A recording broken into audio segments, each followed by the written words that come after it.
বলছি অনুষ্ঠান প্রশান্ত ভট্টাচার্যের অনুষ্ঠান বাস্তু নিয়ে আর জন্ম তারিখ নিয়ে।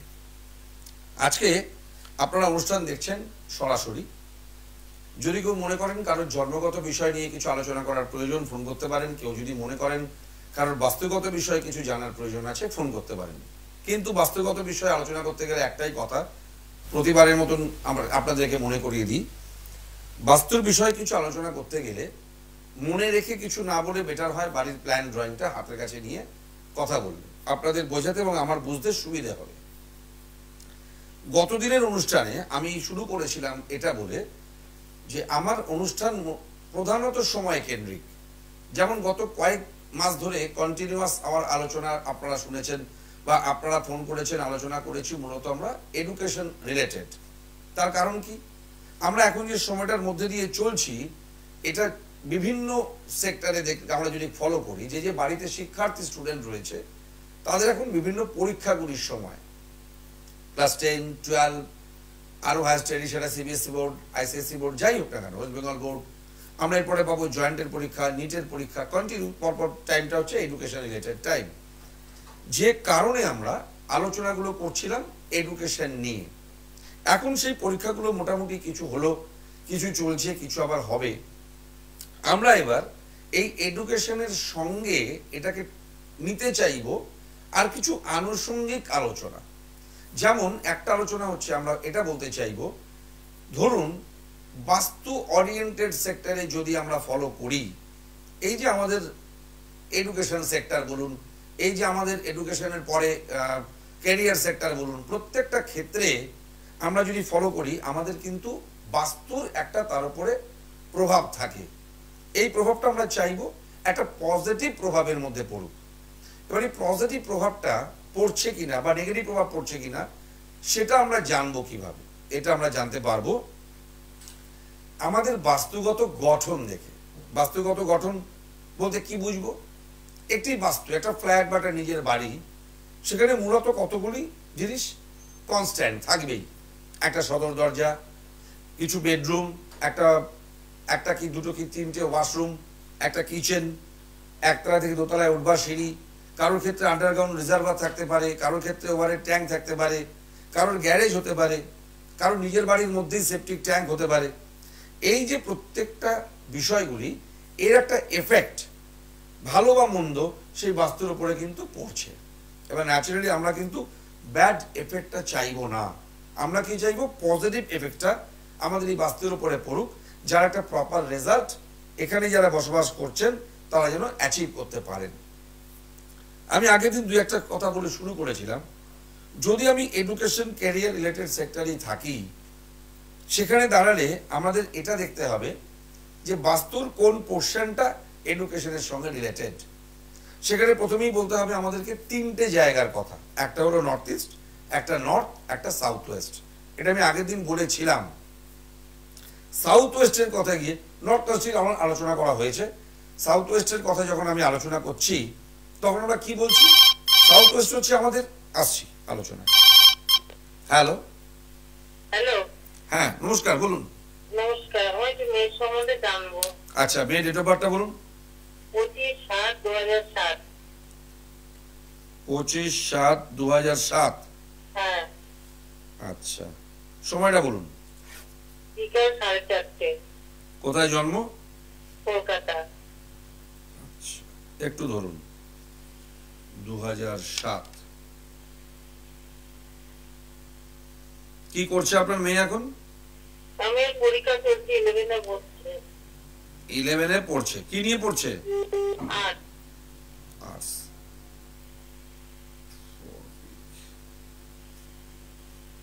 ক্লাস 10-এর রেজাল্ট কেমন ছিল? ভালো না। কি জানতে চাইছেন আপনি? ওই পড়াশোনায় শরীর স্বাস্থ্য কেমন আছে, থাকবে কিনা। পড়াশোনার ব্যাপারটা আমি আপনাকে জিজ্ঞেস করলাম, আপনি কিন্তু নিজেই বললেন রেজাল্টটা খুব ভালো না। আমার এখানেও কিন্তু খুব ভালো দেখাচ্ছে না। ওকে, মানে আমরা প্রত্যেকটা মানুষ যে জন্মাই না, প্রত্যেকে এক এক রকম ব্রেন পাওয়ার নিয়ে জন্মাই, সবাই কিন্তু একরকম মেধা নিয়ে জন্মাই না। ওকে আমি দুর্দান্ত মেধাবী বলতে পারছি না, এইবারে আমি যে দুর্দান্ত মেধাবী নই, ওয়ারাজ আমাকে এটা বেটার রেজাল্ট করতে হবে, তাহলে এটা আমি কি করে করব? আমি তো মেধাটা আবার নতুন করে নিয়ে আসতে পারবো না। আমার ব্রেন পাওয়ারটা, শক্তিটা, ওটা তো আমি জন্মগত পেয়েছি। ওটাকে মেকআপ করতে হবে আমার কর্মক্ষমতা দিয়ে। অন্যদের তুলনায় ওকে অনেক বেশি খাটতে হবে, পরিশ্রম করতে হবে, লেবার দিতে হবে, সময় দিতে হবে, তবে কিন্তু সেই জায়গাটাও অ্যাচিভ করতে পারবে, নতুবা পারবে না। এটা প্রথম কথা। তো সেটা করতে গেলে ব্যক্তিগত একটা আমার নিজের একটা ইচ্ছে চাই, তাগিদ চাই। এই তাগিদের জায়গাটায় আপনার মেয়ের কিন্তু ঘাটতি আছে। যেহেতু আমি যদি মনে করি এটা আমি ভালো পারি, তার প্রতি আমার ইন্টারেস্টটা গ্রো করবে। এবার আমি যদি মনে করি এটা আমি ভালো পারছি না, আমি তার থেকে ক্রমশ পিছিয়ে যাব, এবং এখানে এই সম্ভাবনাটা প্রবল। ও কতদিন পড়াশুনো কন্টিনিউ করবে ক্লাস 12 পর বলা মুশকিল। এটা ওকে মানসিকভাবে অনেক বেশি জোর করে করতে হবে দিদি, তা না হলে পারবেন না। এক, হেলথের ব্যাপারে বলি, মেজর প্রবলেম কিছু না থাকলেও ও যে ফিজিক্যালি খুব স্ট্যামিনা রাখে, খুব ফিট, এটা বলা যাবে না, এবং এটা আজীবনের জন্য। এখানে কোনো রেমেডি অ্যাপ্লাই করে কিচ্ছু করে হবে না, কারণ আমরা প্রত্যেকটা মানুষ এক একটা ধরন নিয়ে জন্মাই। এটা ওর মতন। আমার অ্যাডভাইস হবে একে কোনো রেমেডি দেওয়ার প্রয়োজন নেই। ওকে আপনি কনভিন্স করুন, বোঝান, এবং ওকে বুঝতে হবে যে আমি যদি পড়াশোনাকে কন্টিনিউ করতে চাই, আমি যদি রেজাল্টটা ভালো করতে চাই, অন্যের থেকে আমাকে বেশি লেবার দিতে হবে। বুঝতে পারলাম? আর যদি দিতে না পারে, তাহলে কিন্তু পড়াশোনার সেক্টরটা ইনকমপ্লিট, এটা পরিষ্কার। আর এটা রেমেডি দিয়ে বুস্ট আপ করা যাবে না। পৃথিবীর কোনো রেমেডি নেই যে এটা দিয়ে মেকআপ করা যায়, যাবে না। কেমন? যাই হোক, বিষয়টা হচ্ছে আমরা অনেকেই মনে করি যে বাবা মা হিসাবে আমাদের কিছু নিজস্ব ব্যক্তিগত ডিমান্ড থাকে, সন্তানের কাছে চাহিদা থাকে, ভালো রেজাল্ট করতে হবে, ডাক্তার হতে হবে, ইঞ্জিনিয়ার হতে হবে। কিন্তু এটা খুব পরিষ্কার কথা, আমরা সবাই কিন্তু একরকম কোয়ালিটি নিয়ে পৃথিবীতে জন্মাই না, পৃথিবীতে আসি না। একটা ক্লাসে যদি আমরা ফলো করি, 1 থেকে 30 পর্যন্ত যদি স্টুডেন্ট থাকে, প্রত্যেকের ক্যাপাসিটি অ্যান্ড কোয়ালিটি কিন্তু ভ্যারিয়েবল, আলাদা আলাদা। যে ফার্স্ট বয়, যে মোটামুটি 15তম র্যাঙ্ক করছে, যে 30তম র্যাঙ্ক করছে, প্রত্যেকের ক্যাপাসিটি অ্যান্ড কোয়ালিটি আলাদা। আমরা কোথায় মেকআপ করতে পারি? নিজের অধ্যাবসায় দিয়ে, নিজের কনসেন্ট্রেশন বাড়িয়ে, নিজের এফোর্ট অ্যাপ্লাই করে। এছাড়া কিন্তু রাস্তা নেই। পৃথিবীর সবকিছু কিন্তু রেমেডি দিয়ে কিনে নেওয়া যায় না, এটা আমার মত। আশা করি আপনারাও মানবেন। যাই হোক, যেখানে আমরা ছিলাম, সাউথ ওয়েস্ট। সাউথ ওয়েস্ট হচ্ছে আমাদের জীবনের স্টক ইয়ার্ড, আমাদের জীবনের স্টক সঞ্চয়। ধরে নিন আপনি জানেন আপনার সন্তান যথেষ্ট মেধাবী, তার মধ্যে সেই ক্যাপাসিটি অ্যান্ড কোয়ালিটি আছে একটা বেটার রেজাল্ট করবার মতন, কিন্তু আপনি বলছেন প্রশান্তদা ওরা ক্লাস 6 পর্যন্ত দারুণ ছিল, 7-এর পর থেকে কি হলো জানি না, এবারে ওর 12-এর পরীক্ষা দিচ্ছে, আমরা কিন্তু খুব ভালো বুঝছি না। তারপরে খেয়াল করুন, 6 পর্যন্ত যে স্টুডেন্টটি যেরকম রেজাল্ট করতো, তারপর আস্তে আস্তে ডিটোরিয়েট করলো। কেন করলো? ডেট অফ বার্থ ক্যালকুলেট করতে গিয়ে দেখা যাচ্ছে না সেখানে কোনো নাক্ষত্রিক পরিবর্তন, গ্রহগত পরিবর্তন কিছু না, অল ওকে, ঠিক দেখাচ্ছে। তাহলে কি এমন কারণ ঘটলো? তখন বাস্তুটাকে আমরা অবজার্ভ করতে চাইলাম। আসছি আলোচনা। হ্যালো। তো নমস্কার দাদা। নমস্কার, বলুন। আমি নিজে বলে জানতে চাইতে পারি। কোথেকে বলছেন? শিলিগুড়ি থেকে। আচ্ছা আচ্ছা, কি নাম আপনার? রাজু দাস। আচ্ছা, ডেট অফ বার্থটা বলুন। 26 জানুয়ারি 1995। 95, 95। হ্যাঁ, 26/1/95। সময়টা বলুন। ভোর 5:30টা। জন্মস্থান? জন্মস্থান? আচ্ছা, জন্মস্থান? বালুরঘাট।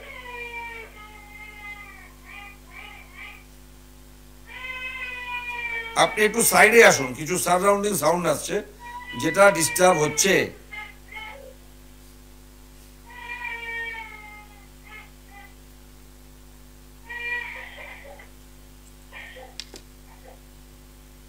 কি করছেন আপনি এখন? হ্যালো, হ্যাঁ স্যার বলুন। কি করছেন এখন আপনি? কি জানতে চাইছেন? চাইছি একটু বেটার অপশন কোন কোম্পানি কোয়ালিফিকেশন কি আপনার?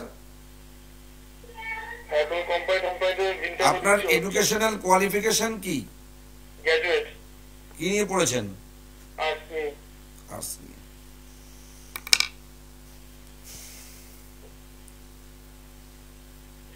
দেখুন এখানে অ্যাক্সিডেন্টলি আমি পরপর দুটো ডেট অফ বার্থ পেলাম, দুটোই বেশ কম, যদি খুব শক্তিশালী পাওয়ারফুল ডেট অফ বার্থ নয়। আপনাকে দুঃখের সঙ্গে জানাতে হচ্ছে যে খুব ভালো মারাত্মক একটা ডেভেলপমেন্ট কিন্তু ডেট অফ বার্থ দিতে পারছে না, মানে এমত অবস্থায়, এই কন্ডিশনে থাকা অবস্থায়। আমি আশা করি আপনি আমার সঙ্গে একমত হবেন। আপনার যখন এডুকেশন লাইফটা ছিল, আপনি একটা দারুণ রেজাল্ট করতেন, দুর্দান্ত আপনার কোয়ালিফিকেশন, দারুণ রেজাল্ট হতো, খুব ভালো ভালো নাম্বার পেতেন, এটা আপনি বলতে পারবেন না। সেই জায়গাটা এখানে দেখায়নি যে আগে খুব ভালো ছিলাম এখন খারাপ হয়েছে, তা কিন্তু নয়। রেগুলার ওয়াইজ এটা একটা স্ট্যান্ডার্ড রেজাল্ট করা ডেট অফ বার্থ, খুব হাই প্রোফাইল হলো না, এক। দ্বিতীয়ত, যদি আমি কেরিয়ার সেক্টরে আসি, এখানে একটা বড় উইকনেস হচ্ছে অসম্ভব ফ্ল্যাকচুয়েট। আপনার ডেট অফ বার্থের যে ডেভেলপমেন্টটা, আপনি যে কোনো বিষয়ে আপনার লাইফের কোনো কিছু একটা ভালো ঘটনা ঘটছে, ধরুন কিছু একটা ভালো অ্যাচিভমেন্ট পেলেন, সেটা খুব অল্প সময়ের জন্য, অনেক দিন ভালোটা লাস্টিং করে না এবং করতে দেবে না। আপনি ধরুন আজকে মনে করছেন বাহ গত দুদিন বেশ ভালো যাচ্ছে, কালকেই দেখলেন সেই ভালোটা চলে গেল, খারাপ হয়ে গেল। এই যে বারবার একটা অনবরত ফ্ল্যাকচুয়েট টেন্ডেন্সি এবং স্টেবিলিটির অভাব, এটা আপনার একটা মারাত্মক মাইনাস সেক্টর। আমি জানি না আপনি এর জন্য কোনো রেমেডি করেছেন কিনা। এই রেমেডিটা আপনার অন্তত 15-16 বছর বয়সে হয়ে যাওয়া উচিত ছিল, জানি না করেছেন কিনা। যদি না করে থাকেন, ইমিডিয়েট করতে হবে দাদা। না করলে ঠিক যেরকম জায়গাটায় রয়েছেন এরকমই একটা ফ্ল্যাট লাইফ কাটাতে হবে। এর থেকে খুব বেশি ডেভেলপমেন্ট সম্ভাবনা কম। বুঝতে পারলাম? চাকরি বাকরি করুন, ব্যবসা করুন, যাই করুন, আপনাকে এই জায়গাটাকে পাওয়ার আপ করে নিয়েই এগোতে হবে। নতুবা দেখবেন দরজার কাছে গিয়ে দেখছেন দরজাটা বন্ধ হয়ে যাচ্ছে, দরজা দিয়ে ঢুকতে পারছেন না। অনেক কষ্ট করে দরজায় গেলেন, এবার দরজাটা গেটটা পাস করলেই আপনার কাজ হয়ে যায়, মুখের উপর দরজাটা বন্ধ হয়ে গেল, কাজটা হলো না। এরকমই কিন্তু কন্টিনিউ হবে আপনার সঙ্গে। ঠিক আছে? হ্যালো? হ্যাঁ, ঠিকই বলছি। এবার আপনাকে এটাকে ঠিক করে নিতে হবে। কোনো ভালো এক্সপার্টের সঙ্গে যোগাযোগ করুন, আমাকে দরকার মনে করলে অনলাইনে যোগাযোগ করুন, শিলিগুড়ি থেকে আসতে হবে না। অনলাইনে একটা ভালো করে ডিটেল কনসালটেন্সি নিন, তারপর যদি রেমেডি নেওয়ার প্রয়োজন হয় তখন যোগাযোগ করবেন, রেমেডি নিয়ে যান। এবং তা না হলে, আপনার তো বয়সটা খুব বেশি নয়, এখনো অনেকটা লম্বা টাইম পড়ে আছে, আজ থেকে কিন্তু 10 বছর বাদে আফসোস করবেন যে তখনও হাতে টাইম ছিল, কিছু করা হলো না, লাইফটা কিন্তু প্রপার জায়গা পেল না। বুঝতে পারলাম? এটা কাইন্ডলি করে নেবেন, ঠিক আছে? যাই হোক, তো যেখানে আমরা ছিলাম, ওই যে বাস্তুগত ব্যাপারটা সাউথ ওয়েস্ট আমাদের কি করে দেয়, ভালোটাকে ধরে রাখতে সাহায্য করে।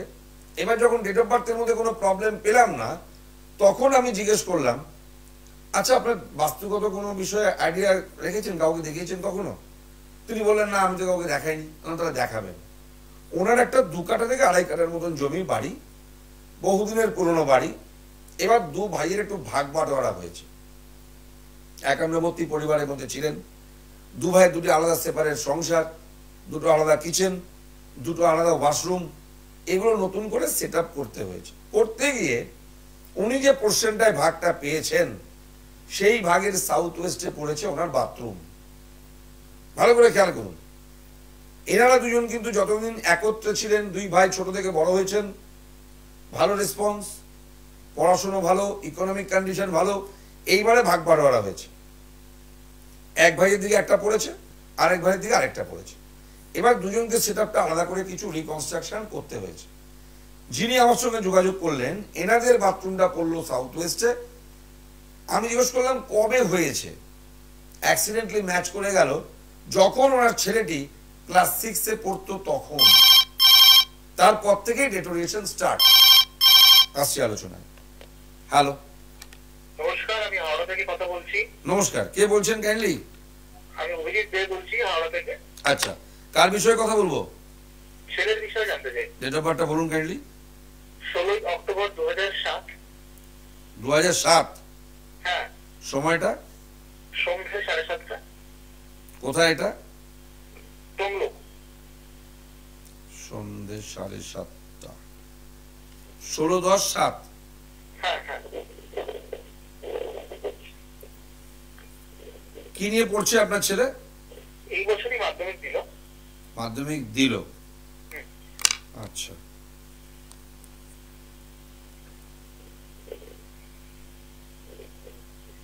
আপনি কি বলবেন সেটা একটু মাথায় রাখুন। আমি আপনাকে দুটো কথা জিজ্ঞেস করি। একটা হচ্ছে, আমি দুটো পার্টে আপনাকে ব্যাপারটা বোঝাই। ধরুন আমি বললাম আপনার মানে ছেলেটি, মানে এটা যা ডেট অফ বার্থ, সে খুব ব্রিলিয়ান্ট, সে খুব মেধাবী, সে খুব ভালো রেজাল্ট করে, এটা একটা পার্ট। আরেকটা পার্ট হচ্ছে সে খুব ব্রিলিয়ান্ট, মেধাবী, বাট রেজাল্টটা মনের মতন হয় না। আপনি কোনটাকে সাপোর্ট দেবেন? একদম ঠিক বলেছেন। এই ডেট অফ বার্থটার মধ্যে না একটা ফ্ল্যাকচুয়েট ম্যাটার কাজ করছে। কি কাজ করছে? আমরা পৃথিবীতে প্রত্যেকটা মানুষ জীবনের যে সেক্টরে যারা আছি, যেমন ও একটা স্টুডেন্ট, এখন ওই সেক্টরে পারফেক্ট রেসপন্স পেতে গেলে দুটো জিনিসের প্রয়োজন। একটা হচ্ছে বাই বার্থ, আমি কি নিয়ে জন্মেছি, আমার ব্রেন পাওয়ার, আমার ইন্টেলিজেন্সি, যেটা আমি বলতে পারি এটা ভাগ্য। সবাই কিন্তু ফার্স্ট হয় না ক্লাসে। একটা হচ্ছে তার মেধা শক্তি, যেটা নিয়ে সে জন্মেছে, লাক। আরেকটা হচ্ছে তার কর্ম, তার ইনভলভমেন্ট, তার এফোর্ট, তার পরিশ্রম, সবটা। এই দুয়ে মিলে একটা ভালো জিনিস বা মন্দ জিনিস। এই দুটো ভালো হলে ভালো রেসপন্স, দুটোর মধ্যে কোনো একটা উইক হলে বা দুটো যদি উইক হয় আমার রেসপন্সও উইক। এই ছেলেটির ক্ষেত্রে আপনি বাবা বলছেন তো? হ্যাঁ হ্যাঁ হ্যাঁ। একদম মাথায় এটা রেখে দিন, ঢুকিয়ে রেখে দিন, আজকে প্রশান্ত ভট্টাচার্য বললো, এবং আজীবনকাল যতদিন আপনি পৃথিবীতে আছেন একে নিয়ে আপনাকে একটু চিন্তায় থাকতে হবে। কিসের চিন্তা? প্রত্যেকটা ক্ষেত্রে মানে ওর থেকে যে রেসপন্স আমরা আশা করছি সেটা পাচ্ছি না। এবার পাচ্ছি না যখন, আমি ভাবছি কেন পাচ্ছি না, তাহলে কি এটা না পাওয়ার মতনই কাজ করেও, তাই পাচ্ছে না? তাহলে মনটাকে বোঝাতে পারবো যে ও যে কাজটা করেছে, ও যে পরীক্ষাটা দিয়েছে, তাতে এরকমই রেজাল্ট আসা উচিত। তাহলে কিন্তু নিজের মনটাকে বোঝানো যাবে। কিন্তু এক্ষেত্রে তা হবে না। যে রেজাল্টটা পাবে মনে হবে না এই রেজাল্টটা পাওয়া উচিত নয়, ওই থেকে অনেক বেটার পরীক্ষা দিয়েছে, অনেক বেটার রেজাল্ট আশা করতে পারি আমি, কিন্তু পেলাম না, পাচ্ছি না। এটা ওর সঙ্গে সারা জীবন থাকবে দাদা। হ্যাঁ, এটা হচ্ছে স্যার, মানে অনবরত হবে, মানে এটা দেখতেও পাচ্ছি। এটা অনবরত হবে। এবং উচিত ছিল এই মাধ্যমিক পরীক্ষাটার আগে একটু রেমেডি করে এটাকে কন্ট্রোল করে নেওয়া। আমি আপনাকে এখানে অনিয়ার বলে দিচ্ছি, আমি কিন্তু এডুকেশন নিয়ে কোনো কমপ্লেন করিনি, ভালো করে খেয়াল করে দেখুন। আমি কিন্তু একবারও বলিনি আপনার ছেলে পড়তে চায় না, জোর করে পড়াতে হয়, ঠেলে পড়াতে হয়, কনসেন্ট্রেট করে না, দুষ্টুমি করে, একটা কথা বলিনি। কিন্তু যাবতীয় আলোচনাটা রিলেটেড টু ওর লাক। ওকে যতই আপনি ভালো করানোর চেষ্টা করুন, ও যতই নিজের এফোর্ট ভালো করে দিয়ে যা কিছু করার চেষ্টা করুক, রেসপন্সটা প্রপারও পাবে না। এটাও ডেট অফ বার্থের একটা ট্র্যাজিক প্রবলেম। এটাকে রেমেডি দিয়ে দাদা ঠিক করতে হবে। যেটা মাধ্যমিকের আগে করা উচিত ছিল, আমার অ্যাডভাইস হবে ইমিডিয়েট করে নেবেন, যাতে করে ভবিষ্যতে এরপর 12 আসবে, আরো বড় বড় হায়ার স্টাডিজ গুলো আসবে, সেখানে যাতে এই প্রবলেমটা না থাকে। বুঝতে পারলাম? সায়েন্স নিয়ে পড়াবেন, ও সায়েন্স নিয়ে পড়ার ছাত্র, পিওর সায়েন্স হলে বেশি ভালো হয়। মেডিকেল অতটা সাপোর্ট দেবে না, পিওর সায়েন্সটাই ওর জন্য বেটার হবে। কিন্তু আমি অ্যাডভাইস করবো রেমেডিটা করে দেবেন কাইন্ডলি ওকে, তাহলে এই আফসোসটা থাকবে না। নাহলে কিন্তু 50-55 দিকে আফসোস করতে হবে যে আমার এত ক্যাপাসিটি ছিল, বাট আমি সেই প্রপার রেজাল্টটা পাইনি লাইফে। এটা যেন না হয়। ওকে দাদা, প্রশ্ন ছিল, বলুন। ও চাইছিল যেই বা নিট নিয়ে প্রিপারেশন করতে, মানে কোন দিকে গেল বেশি সাকসেস পাবে, এটা যদি কাইন্ডলি বলে দেন। পিওর সায়েন্সে গেলে, আমি আগেই বললাম, মানে ও পিওর সায়েন্সও যেতে পারে, মেডিকেলও যেতে পারে। আপনি চাইছেন জি দিতে, নিট দিতে, ন্যাচারালি দুটো কম্বাইন করতে চাইছেন। As per date of birth মেডিকেলের থেকে বেশি সাপোর্টিং হবে ইঞ্জিনিয়ারিং সেক্টর। ওকে, ধন্যবাদ sir, thank you. Thank you, welcome. যাই হোক, যেখানে আমরা ছিলাম, তাহলে তখন কি দেখা গেল, এই ভদ্রলোক বললেন ক্লাস 6 এর পর তাদের ভাগ বাটোয়ারা হয়েছে, সাউথ ওয়েস্টে বাথরুম তৈরি হয়েছে। সাউথ ওয়েস্টের কাজ হচ্ছে ভালোটাকে ধরে রাখা, ডিস্টার্ব হলে ভালোটাকে ধ্বংস করা, ওটা রাহুর দিক। রাহুর কাজ হচ্ছে, তার টেন্ডেন্সি হচ্ছে তুমি যাবতীয় যা কিছু ভালো করবার করো, আমি তাকে ডিস্ট্রয় করব। এবং নট অনলি এডুকেশন, তারপর থেকে এই পরিবারে অনেক রকম প্রবলেম শুরু হলো। রিলেশনগত প্রবলেম স্বামী স্ত্রীর মধ্যে, ইকোনমিক রিলেটেড প্রবলেম, সঞ্চয় নষ্ট হতে থাকলো বিভিন্নভাবে, টাকা পয়সা লস হতে থাকলো বিভিন্নভাবে। যাই হোক, সেটা সেপারেট চ্যাপ্টার। তো এডুকেশনের জন্য আমাদের মাথায় রাখতে হবে তিনটে জায়গা অত্যন্ত জরুরি, north, north east, south West. এখানে যেন কোনো বাস্তুগত ত্রুটি না থাকে। এবার প্রশ্ন, যদি থাকে তাহলে কি করব? বিভিন্ন উপায় আছে, তার মধ্যে একটি উপায় আমি আপনাদের সেই 2001 থেকে বলছি, আপনারা করছেন, আদি অনন্তকাল ধরে মানুষ করে এসছেন, তার রেজাল্ট পেয়েছেন। সেটা কি? ব্রাজিলিয়ান স্ফটিকের শ্রীযন্ত্রম স্থাপন করা। যে শ্রীযন্ত্রম টিভির পর্দায় আপনারা দেখতে পাচ্ছেন, এটি একটি রত্নের মতন কাজ করে। আমরা যেমন হাতে গ্রহগত অবস্থানকে ব্যালেন্স করার জন্য রত্ন ধারণ করি, সেম অ্যাজ ওই বাস্তুকে আমি একটি রত্ন ধারণ করাবো। আমরা রত্ন ধারণ করার সময় কি করি? প্রবলেমটা নিয়ে আলোচনা করি অ্যাস্ট্রোলজারের সঙ্গে। অ্যাস্ট্রোলজার ক্যালকুলেশন করে আমাদের বলেন কোন রত্ন লাগবে, কি পাওয়ারে লাগবে, মানে কত রতি, কত ক্যারেট, কত সেন্ট ইত্যাদি আমাদের বলে দেন। সেম অ্যাজ প্রত্যেকের বাস্তু এক সাইজের নয়, একরকম নয়, এবং বাস্তু দোষও একরকম নয়। সাউথ ওয়েস্টে বাথরুমের বাস্তু দোষ একরকম, নর্থ ইস্টে গেলে আরেক রকম, সাউথ ইস্টে গেলে আরেক রকম। তাহলে কোনটার এফেক্ট কি রকম, তাকে কন্ট্রোল করতে গেলে কি পাওয়ারের শ্রীযন্ত্রম অ্যাপ্লাই করতে হবে, এটা ক্যালকুলেশন। সেটা দেখে আপনাকে অ্যাডভাইস করলাম, আপনার জন্য এরকম একটি শ্রীযন্ত্রম দরকার, আপনি কনফার্ম করলেন।